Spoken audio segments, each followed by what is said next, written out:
Hey, welcome in. Welcome to the Arrowhead Addict podcast. We are here coming to you live. Let me tell you, the dopamine, it's flowing. I am damn excited. Damn excited. We are so excited to be joining you guys tonight. Oh! Well, how you doing, man? Patrick. Will Sterling. Yeah. Super Bowl champion, two-time Pro Bowler, and Trent Green. Trent Green, how you doing? Hey, what's going on, guys? Anybody? Oh, he picked it up! He picked it up! He's gonna score!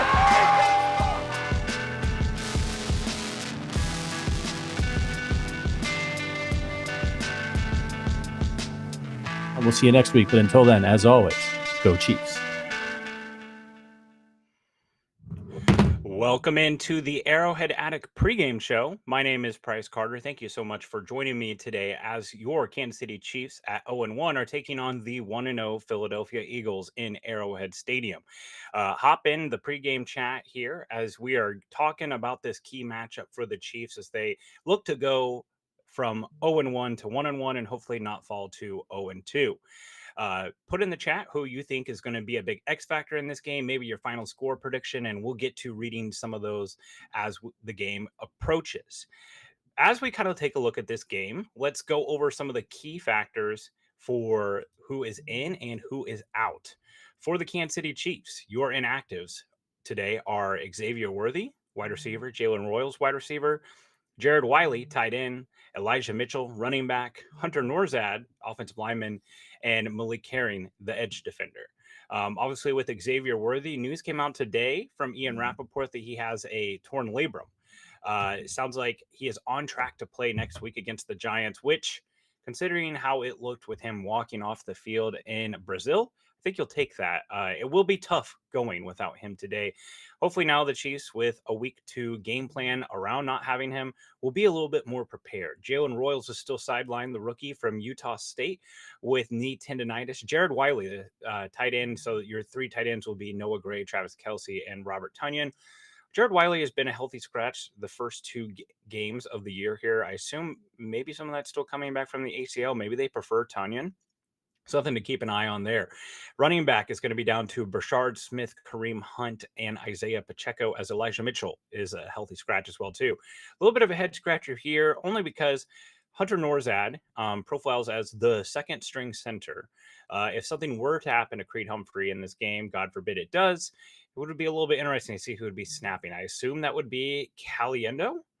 That would be snapping the ball, but just something to keep an eye on. And Malik Herring, kind of just depth piece along the defensive line. For the Eagles, some significant news here. Azeez Ojulari, an edge rusher. Tanner McKee is their third quarterback. He's available in a pinch. Will Shipley, kind of their second string passing down back, is out. They acquired Tank Bigsby from the Jaguars, so we might get a look at him. Ojobo Okoronkwo, Drew Kendall, and then most significantly, Dallas Goedert, the tight end. He has been one of their featured passing pieces in the game, and they play him a lot. We'll get into that here in a little bit, but could be significant inactives there for the Eagles. Otherwise, here in Kansas City, it's a little bit overcast. It's 89 degrees, not too humid. Feels like 87 outside. A little windy today, 11 miles per hour coming out of the north, or let's see here, coming out of the north to south. So could factor into the kicking game a little bit here, but doesn't look like wind or weather will play a part in this game. So what I'd like to do as we kind of break down this game is start with when the Chiefs have the ball. I think a lot of people, there's just been so much focus and consternation over the offense for, frankly, the last 2 years that I've been kind of surprised at the narrative this week coming out of the Brazil game. Obviously, you have extra time to sit and stew on the game as it was on a Friday. A lot of people are still blaming the offense. And while the offense certainly did go dormant in the first part of the Brazil game, there's also a pretty obvious reason why that happened with the injury to Xavier Worthy. Now, with another game to plan, hopefully they are more prepared. When we're looking at the Chiefs offense here, I think the first thing you got to start with is the pass protection, simply because that's where it was whenever you walked off the field in New Orleans and were embarrassed. This is not the same Eagles defense that's rolling out there. There's no Milton Williams. There's no Josh Sweat. There's were some real key players on their defensive line. Brandon Graham also retired. The secondary is not the same either. More notably, Adoree Jackson has been a target for the Cowboys last week in their game. Adoree Jackson is the second corner. So Quinyon Mitchell will be on the outside. He is their top cover corner, really talented quarter in his second year coming out of Toledo, I believe is where he was from in the draft.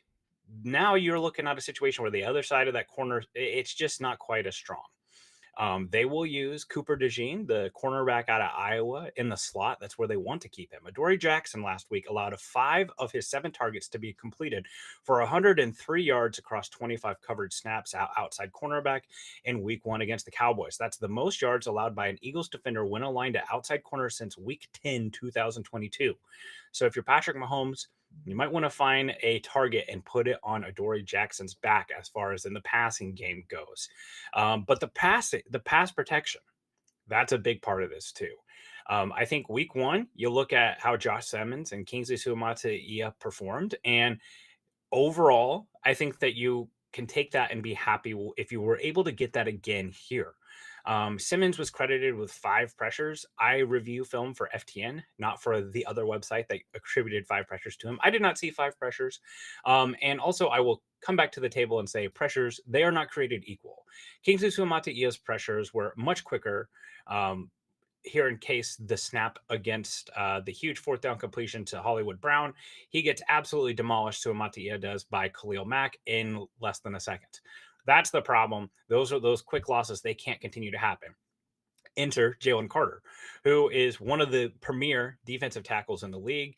Did not play last week a single snap due to spitting on someone, but he will not be suspended for this game and will be back in the lineup. So you can guarantee that the Eagles are going to be looking to get Jalen Carter lined up over the essentially rookie, Kingsley Suamataia at left guard. Trey Smith had a tough game in the Super Bowl too. Creed Humphrey and Trey Smith, they need to show up in this game, and they need to be big.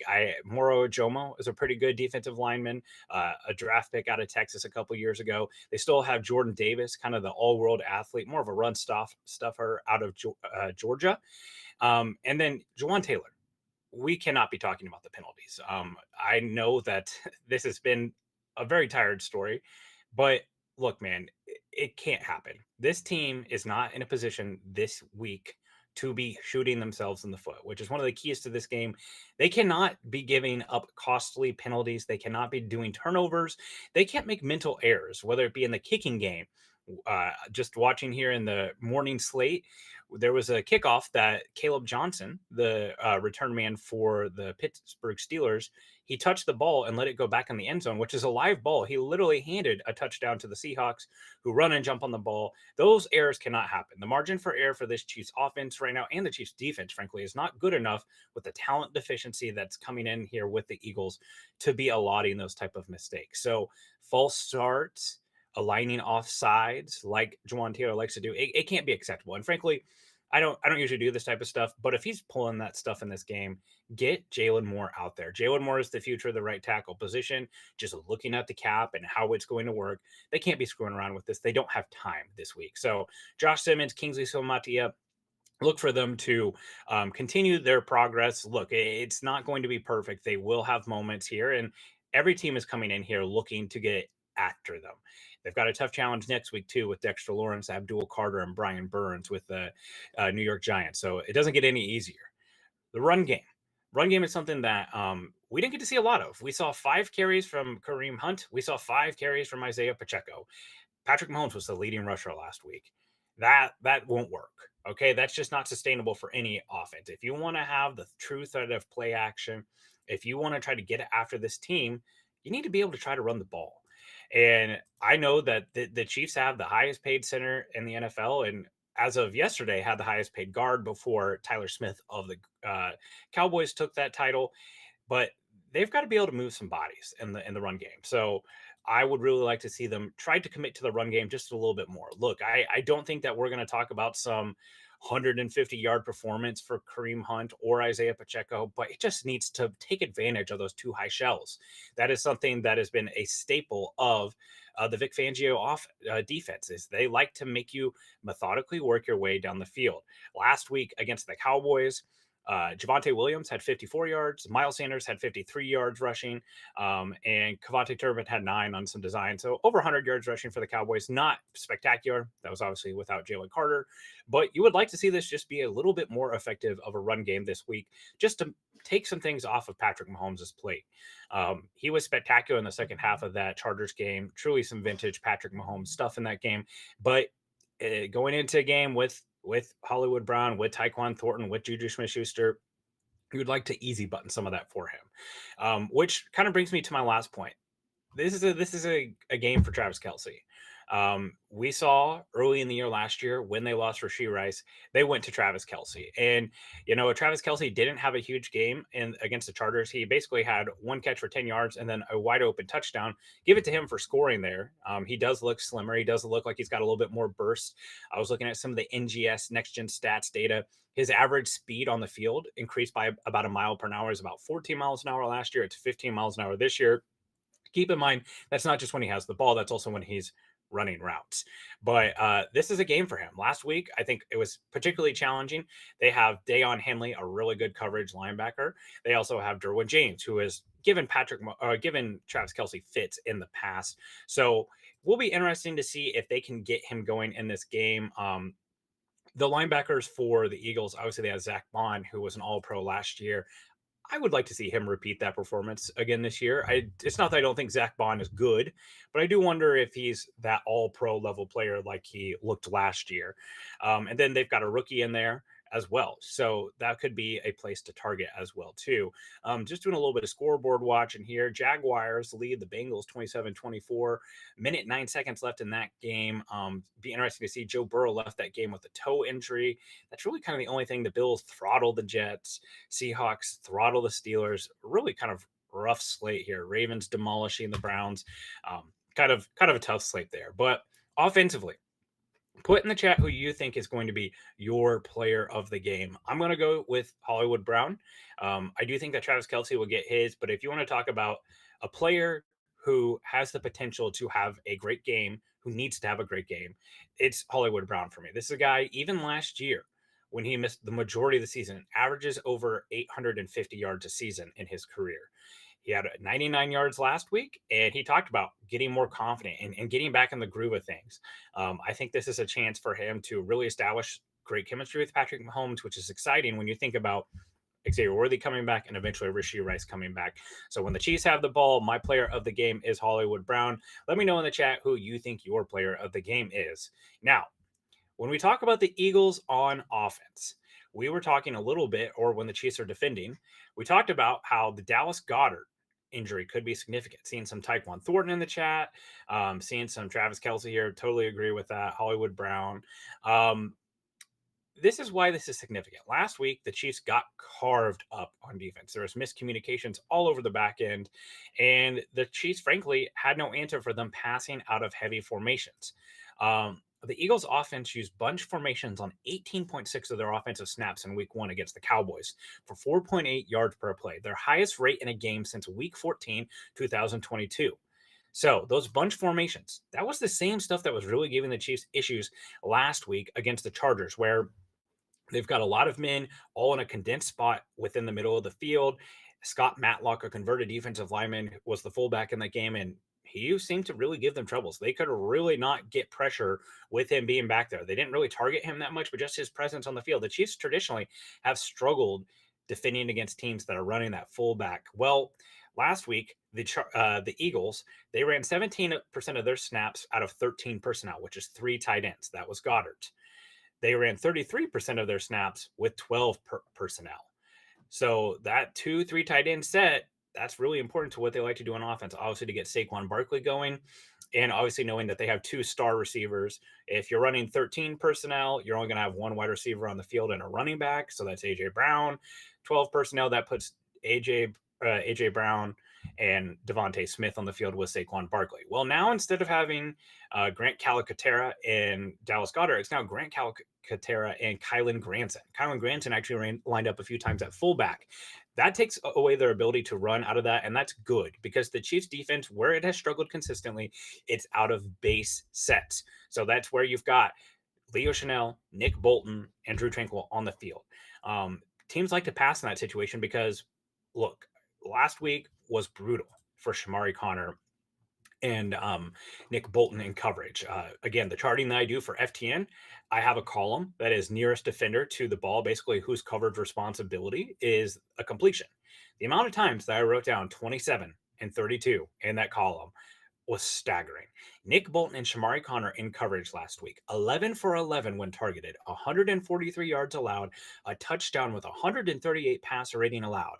Christian Fulton in this game only played 15 snaps. Shamari Connor, 30 slot snaps. Trent McDuffie, 11 slot snaps. That cannot continue. You give basically the money that you could have given to Justin Reed to Christian Fulton. He's got to be on the field. He's got to play. One, we've seen Trent McDuffie, as good as he is, bigger receivers like Cortland Sutton, like A.J. Brown, have given him issues. I do not need to see Trent McDuffie lined up outside trying to cover A.J. Brown. Get Christian Fulton out there. I do not need to see Shamari Connor in the slot trying to cover Devontae Smith, Jahan Dotson, or whoever else. Get Trent McDuffie in the slot. Get Jalen Watson and Christian Fulton, on the outside and get them covering those guys. That's going to happen. They are going to try to target A.J. Brown in this game. It's been talked about all week in the Philly media. A.J. Brown has 1 catch for 8 yards, the only target in that game. Don't be surprised if one of the first targets of this game is a screen to A.J. Brown, a shot over the top, play action, or something like that, just to try to get the wide receiver one going. It's a wide receiver one diva mentality. He'll be reading his self-help book on the sidelines. This is always a volatile group in Philly. I think it's one of the few things that you can actually give Nick Sirianni some credit for is how well he manages the personalities, of which there are quite a few on this team. We've got to, we've seen that, especially with some of the stuff going on with Jalen Carter. So that loss of Dallas Goedert's big, especially again when you're talking about Nick Bolton in coverage, when you're talking about Shamari Connor in coverage. So it will be interesting to see. Tyler Steen, Landon Dickerson, and Cam Jurgens. Those are your starting interior offensive linemen for the Eagles. They combined to allow 7 pressures last week. 5 were allowed by all Pro Bowl level guard Landon Dickerson, who is just not right. He had a knee injury in camp. Still not right. Tyler Steen, this is his first time as a full-time starter. Cam Jurgens is a center that they just paid, but 7 pressures there on the inside brings me to another point. Saw some people talking about Omar Norman Lott in the chat. I wrote an article this week for the website saying you got to let the kids play. The only path to this defense getting better, other than just hoping, is having the young guys getting some snaps to see what you have. So let's get a look at Omar Norman Lott and see how he does along this interior offensive line that allowed some pressures last week. The Cowboys aren't exactly world beaters on the inside of pass rushing.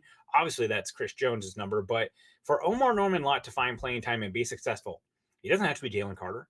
He doesn't have to be Tershawn Wharton. He's got to be better than Derek Nottie and Marlon Tuipulotu. Low bar, in my opinion. So let's see him. Let's see more of Ashton Gelati too. He applied 1 pressure and was credited with 1 run stuff last week in his 7 snaps played. Would like to see him get on the field, if nothing more for the ball of energy that he appears to be and something different. I know what Mike Dana is. I know what Charles Omenihu is. We do not know what those guys are. So would like to see some of those young guys get to play. The linebacking crew. This is going to be very important. Covering the running. We had a lot of running yards allowed to Justin Herbert last week. And Justin Herbert, while a good runner, is not the runner that Jalen Hurts is. Justin Herbert, obviously he has the game ceiling rush, 7 attempts for 32 yards, including a 19-yarder. Do not be surprised if they go to Justin Herbert or Jalen Carter. Sorry, Jalen Hurts. Too many Jalens. Jalen Hurts in this game as a runner. He basically was the offense in the second half of that game, along with dump offs to Saquon Barkley. He had 16 or 62 yards with 14 attempts, 2 rushing touchdowns, and you can't not talk about this. It looks like the chat here is saying TD by the Bengals here in the last second. I mean, look, I'm not particularly worried about the Bengals right now, especially if they are going to be without Joe Burrow for an extended period of time. But the Chiefs play the Jaguars. They don't play the Bengals this year. We'll let the Bengals take care of themselves. Looks like pretty much every other game is about to go final. Giants trying to tie it up with the Cowboys or score to take the lead against the Cowboys with 33 seconds left. Rams over the Titans. Bills dominate the Jets. 49ers hold out over the Saints. Seahawks dominate the Steelers. Patriots dominate. Well, I shouldn't say dominate. They beat the Dolphins in how quickly can we trade Tyreek Hill game. The Ravens blow out the Browns. The Lions are just putting it on Ben Johnson and the Bears. And the Jaguars have 18 seconds to try to answer against the Bengals. They'll need a touchdown. Okay, so kind of going back to this, it needs to be said. Short yardage, it's crucial. I've not seen anybody effectively stop the tush push. You can have your opinions about the tush push. I frankly think it's the most boring play in football. I also think it should probably be legal. I just think it needs to be officiated correctly, where you don't have the center and guard over the line of scrimmage and over the ball. But here's this.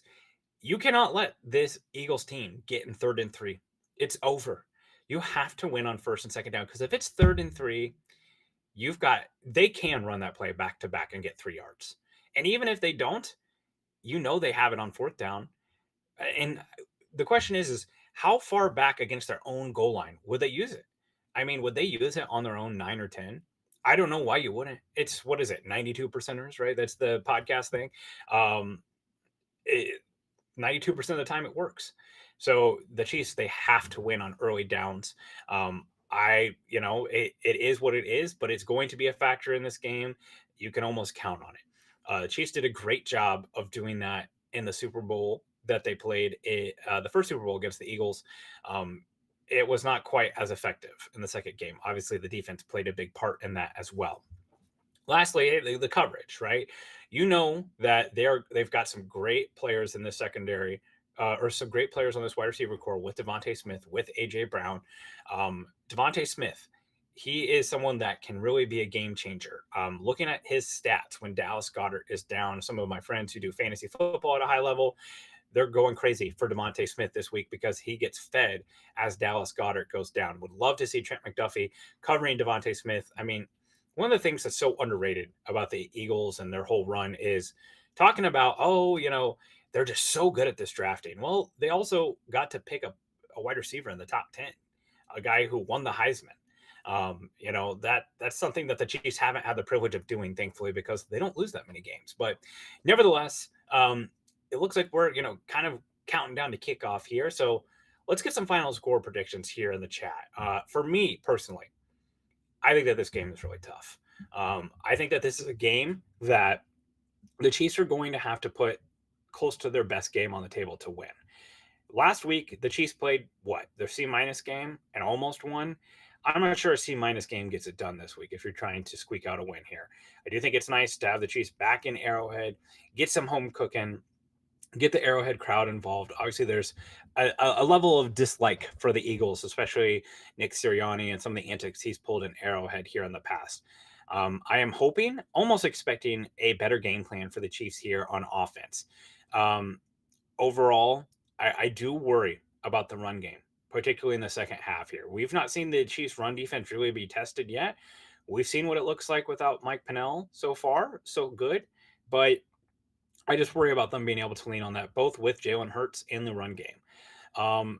But at the end of the day, I want to believe that this isn't the same Eagles team either. I am going to take the Chiefs, but narrowly, only because I think the better quarterback and the better coach are on that side. And that's normally where I like to lean if I think it's close.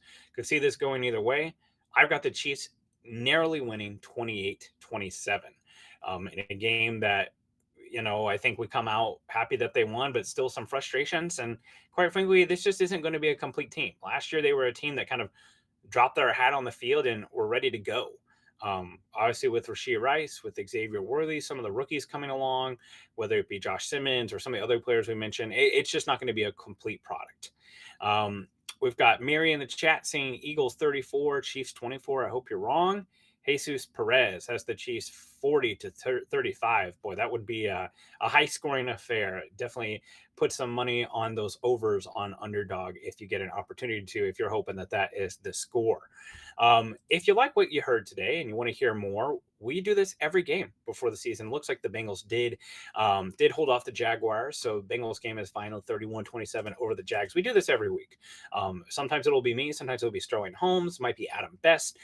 We will have a halftime show as well. No use watching halftime of them just talking about other games. Come work it out with us Chiefs fans. Sometimes it's good therapy. A lot of times I host the halftime show, and then we'll be live after the game talking hopefully a post-game celebration. So come join us here on the Arrowhead Addict channel. We appreciate you guys listening and tuning in.